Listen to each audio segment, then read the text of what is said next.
போர் நிறுத்த பேச்சுவார்த்தையினுடைய மிக முக்கியமான அங்கமாக இருப்பது காசாவினுடைய விவகாரத்தோடு சேர்த்து ரஃபா மீதான தாக்குதலும் தான் என்கிறார் உசாமா ஹம்தான். உசாமா ஹம்தான் யார் என்பது நமக்கு தெரியும். ஹமாஸினுடைய லெபனானுடைய தலைவர்களில் மிக முக்கியமானவர். பலவிடுத்தம் இந்த பிரச்சனை தொடர்பாக பேசிக் கொண்டிருக்கக்கூடியவர். அவர் சொல்லியிருக்கக்கூடிய செய்திதான், ரஃபா மீதான படையெடுப்பு என்பது மிக முக்கியமான பேச்சுவார்த்தையாக இருக்கிறது. ரஃபா மீது தாக்குதல் நடத்த ஆரம்பித்தால் இந்த சமாதான பேச்சுக்கள் எல்லாம் துண்டிக்கப்படும் என்கிற நிலையில் அவர் சொல்லியிருக்கக்கூடிய மிக முக்கியமான செய்திகள் இன்றைக்கு வெளியாகி இருக்கிறது. ஊடகத்திற்கு அவர் பேசும்போது, கத்தாரு எகிப்தினுடைய மத்தியஸ்தத்தில் போர் நிறுத்த பேச்சுவார்த்தைகள் நடந்து கொண்டிருக்கின்றன, அதே நேரத்தில் நாங்கள் முன்னோக்கி நகர்ந்து கொண்டிருக்கிறோம் என்கிறது தெளிவாகி கொண்டிருக்கிறது, சில திருப்பங்களும் ஏற்பட்டு கொண்டிருக்கிறது என்கிறார் உசாமா ஹம்தான். பேச்சுவார்த்தை அப்டேட் ஆகுது, பேச்சுவார்த்தை நல்ல முன்னேற்றமாக இருக்கிறது என்று சொல்வது மட்டுமல்லாமல் இந்த நிமிடம் வரைக்கும் நாங்கள் முக்கிய பிரச்சனைகள் தொடர்பாக பேசிக்கொண்டே இருக்கிறோம். ரஃபா தொடர்பாக பேசிக் கொண்டிருக்கிறோம், நார்த் காசா தொடர்பாக பேசிக் கொண்டிருக்கிறோம், சென்ட்ரல் காசா தொடர்பாக பேசிக் கொண்டிருக்கிறோம். மொத்தத்தில் காசாவிலிருந்து இஸ்ரேலிய ஆக்கிரமிப்பு பயங்கரவாத ராணுவம் வெளியேற வேண்டும் என்பதை வலியுறுத்தி கொண்டிருக்கிறோம். மொத்தமாக எங்களுக்கு எங்களுடைய நாட்டை தர வேண்டும் என்பதை வலியுறுத்தி கொண்டிருக்கிறோம் என்பது மட்டுமல்லாமல் இந்த முழுமையான போர் நிறுத்தம் காசாவிலிருந்து முழுமையாக வெளியேறுவதுதான் எங்களுக்கு முக்கியமானது. இஸ்ரேல் எங்களிடம் எங்கள் நாட்டை தந்துவிட்டு வெளியேற வேண்டும். காசா மீதான இஸ்ரேலுடைய போரை முடிவுக்கு கொண்டு வருவதற்கான 3 மாத பேச்சுவார்த்தைகளின் போது இன்றைக்குத்தான் இந்த முன்னேற்றங்கள் ஏற்பட்டிருக்கிறது என்கிறார் உசாமா ஹம்தான். 3 மாசமாக ரொம்ப நெருக்கடியான பேச்சுவார்த்தைகள் நடந்து வருகிறது. இந்த பேச்சுவார்த்தை ரொம்பவே நெருக்கத்திற்கு வந்திருக்கிறார்கள். 2 தரப்பும் ரொம்ப நம்பிக்கை வைத்துக் கொண்டிருக்கிறார்கள் என்கிற நிலையில் தான் இந்த செய்திகளை எல்லாம் இன்றைக்கு உசாமா ஹம்தான் சொல்லிக் கொண்டிருக்கக்கூடிய நேரத்தில் நடுவர்களாக இருந்து செயல்படக்கூடிய எகிப்தும் கத்தாரும் எங்களுடைய சகோதரர்கள், அவர்கள் மிக சிறப்பாக இந்த விவகாரத்தை கையாளுகிறார்கள் என்கிற செய்தியையும் ஒசாமா ஹம்தான் இன்றைக்கு பாராட்டி சொல்லியிருக்கிறார். கத்தாரையும் அதே போன்று எகிப்தையும் அவர்களுடைய முயற்சி இதிலே பாராட்டத்தக்கது என்கிறார். நம்மளை பொறுத்தவரையில அவங்க பாராட்டினால் அந்த பாராட்டையும் நாம் எடுத்து சொல்வதில் எந்த விதமான பின்னடைவும் நமக்கு கிடையாது. ஏன்னா களத்தில் நிற்கக்கூடிய சகோதரர்கள் இவர்கள் தான் தங்களுடைய நிலையை சொல்ல வேண்டும். பேச்சுவார்த்தையில் பக்கபலமாக எகிப்தும் கத்தாரும் இருக்கிறது என்று இன்றைக்கு சொல்லியிருக்கிறார்கள்.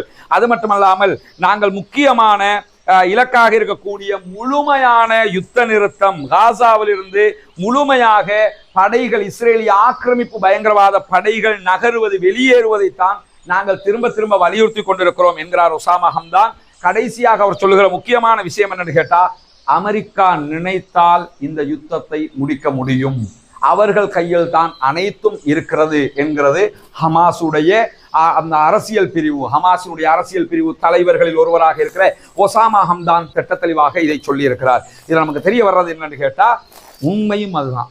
இந்த யுத்தத்தை நம்ம ஆரம்பத்திலிருந்து சொல்லி வர்ற விஷயம் தாங்க. இந்த இஸ்ரேலை பொறுத்த வரையில இவங்க காசுக்கு மாரடிக்கிற, காசுக்கு கொலை செய்யற ஒரு ரவுடி கூட்டம் இது. இந்த கூட்டத்தை பொறுத்த வரையில வழி நடத்துறது முழுவதுமாக அமெரிக்கா. ஆயுதம் கொடுக்கிறது, காசை கொடுக்கிறது, அதை செய்ய இதை செய்ய, இதெல்லாம் பண்றது யாருன்னு கேட்டா அமெரிக்கா. எனவே அமெரிக்காவினுடைய உந்துதலில் தான் இந்த அத்தனை அநியாயத்தையும் அவங்க செய்யறாங்களே தவிர வேறு எந்த ஒரு பக்கபலமும் அவங்களுக்கு இல்லை. அதனாலதான் ஒசாமா ஹம்தான் சொல்றாரு, யுத்தத்தை நிறுத்தணும்னா அவன் சொல்லணும், இவன் சொல்லணும், நெத்தனியாகு சொல்லணும்ங்கிறதெல்லாம் நத்திங்.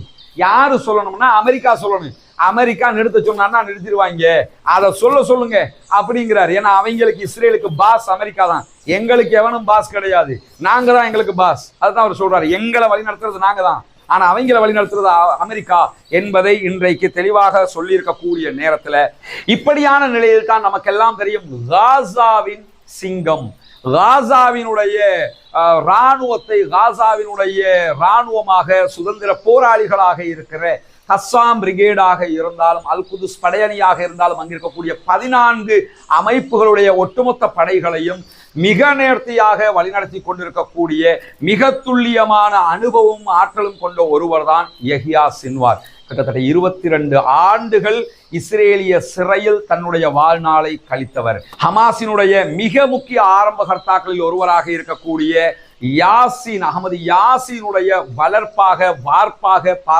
பார்க்கக்கூடியவர். இவரை கண்டுதான் முழு இஸ்ரேலும், ஏன் அமெரிக்கா கூட அஞ்சி கொண்டிருக்கிறது, அவரைத்தான் தேடிக்கொண்டிருக்கிறார்கள். எந்த அளவுக்கு தேடுவாங்கன்னா, அவருடைய சிசிடிவி ஃபுட்டேஜ், அவருடைய ஷூ, அவருடைய வீட்டு பொம்மை, இதையெல்லாம் ஒரு மிகப்பெரிய பிரேக்கிங் நியூஸாகவே இஸ்ரேலிய இராணுவங்கள் காட்டுகிற அளவுக்கு மிக முக்கியமாக தேடப்படக்கூடிய ஒருவர் யஹியா சின்வார். இந்த அமைதி பேச்சுவார்த்தைகள் யஹியா சின்வார் மிக முக்கியமானவராக இருக்கிறார். காரணம் என்னன்னா, அவர்தான் காசாவுக்குள்ள பங்கருக்குள்ள இருந்து கொண்டு இந்த படைகளை எல்லாம் வழிநடத்தி கொண்டிருக்கிறார், இந்த யுத்தத்தை வழிநடத்துறாரு. எனவே அவர் சார்பாக சின்வார் மிக முக்கியமான 3 நிபந்தனைகளை விதித்திருப்பதான செய்திகள் வெளியாகி இருக்கிறது. குறிப்பாக யுத்தத்தை முடிவுக்கு கொண்டு வருவோம் என்பதை இஸ்ரேல் எழுத்தில் ஒப்புக்கொள்ள வேண்டும் சர்வதேச நாடுகள் முன்னிலையில் என்பதை மிக தெளிவாக யஹியா சின்வார் வலியுறுத்தி இருக்கிறார். இது எழுத்தில் கொண்டு வரப்பட வேண்டும், இல்லாவிட்டால் சமாதான உடன்படிக்கை கிடையாது, யுத்த நிறுத்தம் கிடையாது என்கிறார் சின்வார். பாலஸ்தீனர்களை நாடு கடத்துவது அல்லது வெளியேற்ற இஸ்ரேலுக்கு உரிமை கொடுக்க முடியாது என்கிறார் யஹியா சின்வார். 2வது நிபந்தனை, பாலஸ்தீனத்தில் இருக்கக்கூடிய யாரையும் நாடு கடத்தவும் கூடாது, நாட்டை விட்டு வெளியேற்றவும் கூடாது, அதற்கான உரிமை இஸ்ரேலுக்கு கிடையாது என்கிறார். அதே மாதிரி 3வது நிபந்தனையாக யஹியா சின்வார் சொல்லக்கூடிய செய்திதான், காசாவின் மறுகட்டுமானத்திற்காக, காசாவை மீள கட்டியெழுப்புவதற்காக எந்த பொருட்களுக்கு அனுமதி இல்லையோ அவற்றினுடைய பட்டியலையும் அவர்கள் தர வேண்டும். காசாவுக்குள்ள இதைத்தான் கொண்டு வரணும் என்றெல்லாம் பிறகு நீ ரூல் போட்டுக்கிட்டு இருக்க கூடாது. எதை கொண்டு வரக்கூடாதுன்னு இப்ப பேச்சுவார்த்தையில பேசணும். அது நாங்க ஒத்துக்கிறோமா இல்லையாங்கிறத பேசி தீர்த்துக்கணும். எல்லாத்தையும் பேசி முடி, நாங்க எல்லாம் முடிச்சதுக்கு பிறகு நாங்கள் அதை சொல்லவில்லை இதை சொல்லவில்லை என்று சொல்லிக்கிட்டு இருக்க கூடாது என்று சொல்லி மிக துல்லியமாக நிபந்தனை விதித்துக் கொண்டிருக்கிறது ஹமாஸ். ஹமாஸினுடைய ஆயுத பிரிவுக்கு தலைவராக இருக்கிற, ஹமாஸை மொத்தமாக வழிநடத்தி கொண்டிருக்கக்கூடிய யஹியா சின்வார் இந்த நிபந்தனைகளை போட்டிருக்கிறார். இதுல இருந்து உங்களுக்கு நமக்கு என்ன தெரியுது? அவன் தயாரா இருக்கிறான், அவனுக்கு இந்த யுத்தத்தை முடிக்கணும், இனிமே சண்டை பிடிக்க முடியாது. தோல்வியின் உச்சத்தில் இருக்கிற காரணத்தினாலதான் பொதுமக்களை கொன்று குவிச்சுக்கிட்டு இருக்கிறாங்க. ஆனா ஹமாஸினுடைய நிலை மிக தெளிவானது. சமாதானம் என்றால் நாடு எங்களுக்கு கிடைக்க வேண்டும், சுதந்திரம் கிடைக்க வேண்டும், நாங்கள் ஜெயிக்க வேண்டும். எங்களுக்கு சுதந்திரம் கிடைத்து விட்டால் நாங்கள் உங்கள் மீது எந்த விதமான அட்டாக்கும் பண்ண மாட்டோம், எங்க வேலையை நாங்க பார்த்துக்கிட்டு போய்கிட்டே இருப்போம். எனவே எங்களுக்கு சுதந்திரம் ஒன்று மட்டும்தாங்க அவங்களுடைய கோரிக்கை.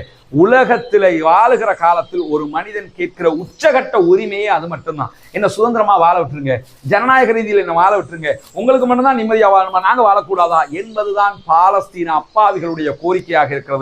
அதற்கு தலைமை தாங்கி கொண்டிருக்கிறது ஹமாஸ். ஹமாஸ் என்கிற அரசியல் பல்பிரிவு, அரசியல் பிரிவுதான் அந்த நாட்டை ஆண்டு கொண்டிருக்கிறது என்பதையும் நாம் புரிந்து கொள்ளுகிற அதே நேரம் அமெரிக்கா மூலமாக இஸ்ரேல் இன்னொரு கோரிக்கையை முன்வைத்திருக்கிறது. அது என்ன கோரிக்கை என்று சொன்னால், இந்த ஹமாசுடனான பேச்சுவார்த்தைகள் முடிவுக்கு வந்த அடுத்த கணம் ஹிஸ்புல்லாக்களுடனான பேச்சுவார்த்தைகளை நாம் ஆரம்பிக்க வேண்டும். ஹிஸ்புல்லாக்களோடு பேசி யுத்த நிறுத்தத்திற்கு தயாராக வேண்டும். ஹிஸ்புல்லாக்களுடைய பார்டர் பிரச்சனையை நம்ம முடிக்கணும். இல்லைன்னு சொன்னா அது பெரிய தலையீடியாக இருக்கிறது என்று எப்படியாவது ஹிஸ்புல்லாக்களை பேச்சுவார்த்தைக்கு அமெரிக்கா ஊடாகவாவது அழைப்பதற்கு முயற்சி செய்கிறது இஸ்ரேல் என்கிற செய்திகளும் இன்றைக்கு வெளியாக இருக்கிறது. ஏற்கனவே பிரான்ஸ் ஊடாக எகிப்தை மத்தியஸ்தமாக கொண்டு யுத்த நிறுத்தத்திற்கு ஹிஸ்புல்லாக்களை அவர்கள் அழைத்தார்கள். தெளிவாக ஹிஸ்புல்லாக்கள் சொல்லிவிட்டார்கள், நாங்கள் யுத்தத்தை நிறுத்துவதற்கு தயார், காசாவை ஒப்படைத்து விடுங்கள், காசா தான் எங்களுக்கு பிரச்சனை என்பதை மிக தெளிவாக ஹிஸ்புல்லாக்கள் சொல்லியிருக்கிறார்கள். ஹூதிகள் சொல்லி இருக்கிறார்கள், ஈராக்கிலிருந்து இயங்கக்கூடிய குழுவினர் சொல்லி இருக்கிறார்கள், பஹ்ரைனிலிருந்து இயங்கக்கூடியவர்களும் இனிமேல் சொல்வதற்கான வாய்ப்பு இருக்கிறது. அவங்களும் அதனாலதான் அந்த களத்துக்கு வந்திருக்கிறாங்கிறத நம்ம நேற்று சொல்லி இருக்கிறோம். இந்த மாதிரியான நிலையில் தான் ஹமாசுடனான பேச்சுவார்த்தை முடிவுக்கு வந்தால் உடனடியாக ஹிஸ்புல்லாக்களோடும் பார்டர் பிரச்சனையை தீர்க்கணும், அதாவது சமாதானம்ங்கிறத தாண்டி பார்டர் பிரச்சனையை தீர்த்துக்கணும், இனிமே ஹிஸ்புல்லாவோட சண்டையை பிடிக்க கூடாது என்கிற நிலைக்கு தள்ளப்பட்டிருக்கிறது இஸ்ரேல் என்கிற செய்திகளும் இன்றைக்கு வெளியாக